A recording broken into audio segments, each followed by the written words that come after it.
రాయలసీమలో పుట్టిన వ్యక్తిగా, రాయలసీమ బిడ్డగా ఒక ప్రశ్న. I'm just asking. తెలంగాణకు హైదరాబాద్ ఉంది, ఆంధ్రాకి అమరావతి ఉంది, రాయలసీమకి ఏముంది?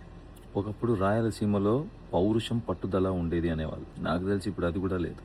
మీరు ప్రశ్నించరా? ప్రశ్నించకుంటే రాయలసీమకి లాస్ట్కి మిగిలేది రాళ్ళు మాత్రమే.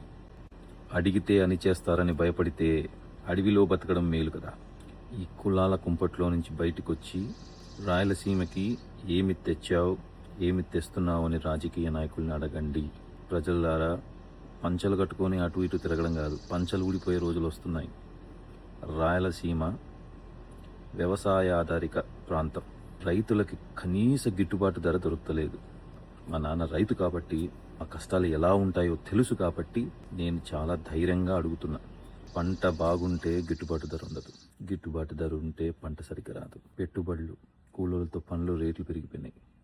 అగ్రికల్చర్లో ఏమీ లాభాలు లేవు. ఇలాంటప్పుడు రైతు ఎలా బతుకుతాడు? ప్రభుత్వం ఏం చేస్తుంది? జస్ట్ రాజకీయ నాయకులు మాట్లాడే కళ్ళబొళ్ళు కబుర్లు వింటూ కూర్చుంటారా?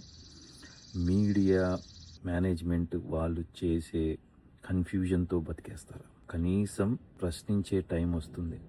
రాయలసీమలో సంస్థలు వస్తే భూములకు రేట్లు పెరుగుతాయి, అందరూ బాగుంటారు, ఉద్యోగాలు వస్తాయి. సో ప్రశ్నించండి, గెలుచుకోండి. లేదంటే రాయలసీమ సపరేట్ అయ్యే అవకాశం ఉంది.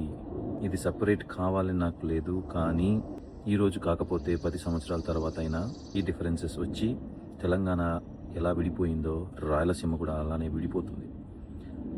సో విడిపోవాలని నేను కోరుకోవట్లేదు, కానీ విడిపోతుందేమో అని భయపడుతూ, బాధపడుతూ అడుగుతున్న ప్రశ్న.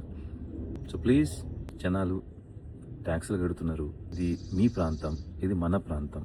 రాజకీయ నాయకుల్ని అడగండి, ప్రశ్నించండి. Okay, please question them. Thank you.